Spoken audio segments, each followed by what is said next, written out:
Have you ever wondered, why is it so hard to stay focused? Why does happiness never last? Why do you feel pulled again and again by things you know aren't good for you?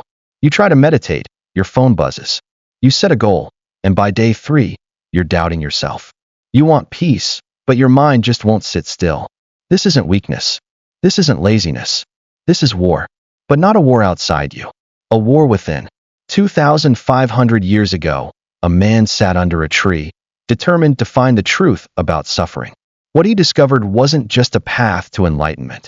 He uncovered the 3 forces that still control every single one of us, even today. They show up in your cravings, your boredom, your passion. They whisper in your mind. They wear your face. They are Mara's daughters. And in this video, you're going to meet them, not as characters in mythology, but as the very thoughts that keep you stuck. By the end of this story, you won't just understand how the Buddha defeated them. You'll learn how to face them in your own life and win. Let's begin. Part 1. The whisper behind your thoughts. Have you ever noticed that the most dangerous voices you hear never come from outside? They whisper inside your head, not with fire, not with thunder, but with subtle urges and silent cravings. They don't shout. They suggest. Why try so hard? You deserve a break. Just one more scroll, one more bite, one more minute. The voice doesn't wear horns. It wears your face. It mimics your voice. It sounds like reason, like comfort, like love. That is why it's so powerful. In Buddhist psychology, this inner seduction, this cunning force that keeps us distracted, discontent, and deeply attached to fleeting illusions, has a name. Mara. Not a devil in red. Not a fallen angel. Mara is not an enemy outside of you. Mara is the part of you that resists growth. The whisperer of doubt when you are on the edge of transformation. The smile that tempts you off your path just as you begin to find it. But Mara doesn't work alone. He has daughters. 3 of them. And they know you better than you know yourself. Part 2. The real battlefield. Your mind forget the image of demons with fangs and flaming swords. The real war, the Buddha discovered, wasn't waged in the sky or under the earth. It unfolded silently, within. This is the battlefield of every human being. The mind, the seat of desire, distraction, and delusion. The legend tells us that on the eve of his enlightenment, Siddhartha Gautama, the man who would become the Buddha, sat beneath the Bodhi tree and vowed not to rise until he had seen the truth. Not a partial truth, not a comfortable truth. The truth that ends suffering. Sensing this moment of potential liberation, Mara struck. He sent storms. He unleashed his armies. And when all failed, he sent his daughters. But this is not just an ancient myth. It is a mirror. Because every time you try to meditate, to start a new habit, to break free from emotional dependency or addiction, Mara appears again. Not as a monster, but as boredom, craving, and overwhelming passion. This is not religion. This is a user's manual for the human psyche. Part 3. Meet the first daughter.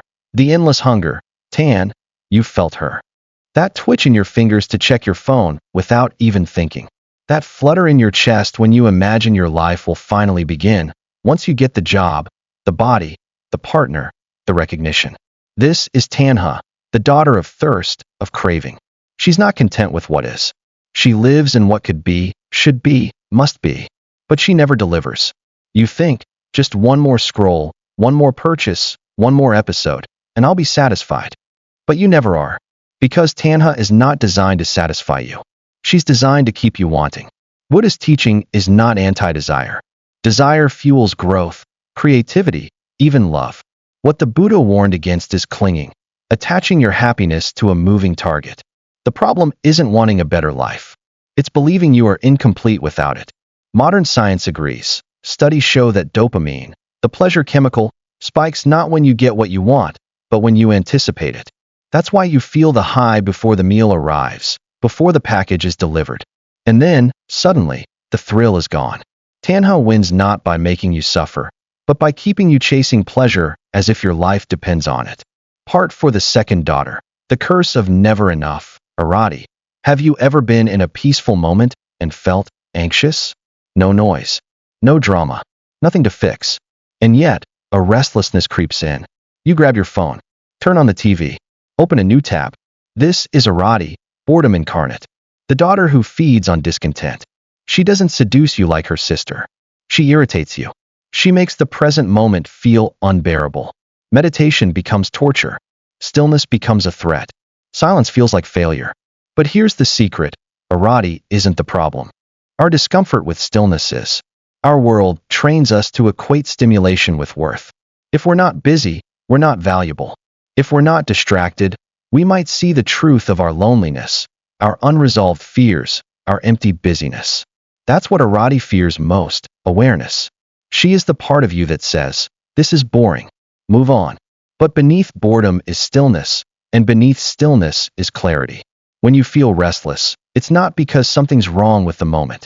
It's because something inside you doesn't know how to rest in it. And that's where freedom lies. Part 5. The flame that consumes. Are with me Kranjie. If Tanhā whispers, you need more, and Arati says, this moment isn't enough. Then Rāga roars, this feeling is everything. She is passion, not just in the romantic sense, though that's part of her domain, but in the way you lose yourself in intensity. Lust, rage, obsession, righteous fury, even manic inspiration. Rāga is the heat in your chest that makes logic vanish and impulse feel like divine truth. Have you ever fallen in love so fast, so hard, that the world stopped spinning? Have you ever felt so angry that nothing else mattered but being right? Have you ever wanted something or someone so much it hurt? That was Rāga. But here's the twist. She feels amazing. Tanhā tricks you into believing the next thing will make you happy. Arati makes you squirm in silence. But Rāga gives you fire. She makes you feel alive. Until you crash. Because what burns hot also burns out. Passion, when unexamined, becomes possession. What you love, you cling to. What you desire, you fear losing. What you idolize, you begin to control. In Buddhist teachings, Rāga is not evil. She is just misunderstood. The Buddha didn't teach to kill passion. He taught us to recognize it, channel it, and most importantly, not be owned by it. The world says, follow your passion. But the Buddha might say, follow it, mindfully, or it will lead you straight into suffering. Part 6. The real victory. Not a war, but a witness. Let's return now to that sacred night beneath the Bodhi tree. Mara's army had failed. His daughters danced their most seductive dance. But the Buddha did not fight them. He did not run. He did not curse, suppress, or indulge. He simply looked. And then, without a word, he touched the earth. That gesture, known as the Bhumisparsha Mudra, was his declaration, I see you, Mara, and I belong here. No spell, no sword, just awareness. The earth herself, the ancient stories say, trembled in response. Because that moment wasn't just symbolic. It was the turning point for all of us. The victory was awareness. The battlefield was consciousness. And in that moment, Mara lost not because he was overpowered, but because he was seen. Part 7. The modern Mara. Where they hide today, you may not sit under a Bodhi tree. You may not face a literal demon with flaming eyes. But Mara hasn't disappeared. He lives in your phone, in your to-do list, in your anxieties, in your perfectionism, in your late-night cravings, in your scrolling, your shopping, your binge-watching, in the endless striving that says, you are not enough unless. Mara now wears the mask of productivity. His daughters wear algorithmic dresses. Tanhā is in your targeted ads. Buy this. Then you'll be happy. Arati is in your reflex to reach for your phone during silence. Rāga is in your emotionally charged comments, your echo chambers, your dopamine-chasing behaviors. But Buddhist teaching still applies. You do not need to defeat them. You only need to see them. Part 8. The practice. I see you, as a path. So, how do we live this today? Here's a truth. Most of us don't need more information. We need presence. When you feel the pull to scroll aimlessly, pause. Say quietly, I see you, Tanhā. When you feel bored in a quiet moment, name it. Hello, Arati. When your passion flares into obsession or your attraction clouds your clarity, breathe into it and whisper, Rāga, I feel you. You don't have to push them away.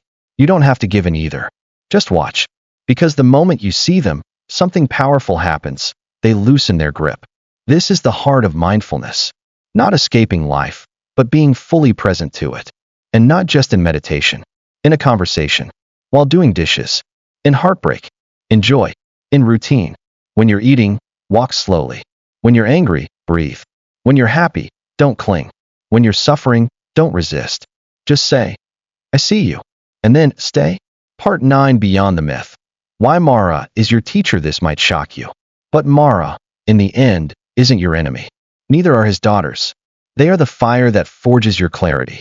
They are the shadows that teach you where the light is. They are your greatest teachers. Tanhā teaches you where you're still attached and what you falsely believe you need.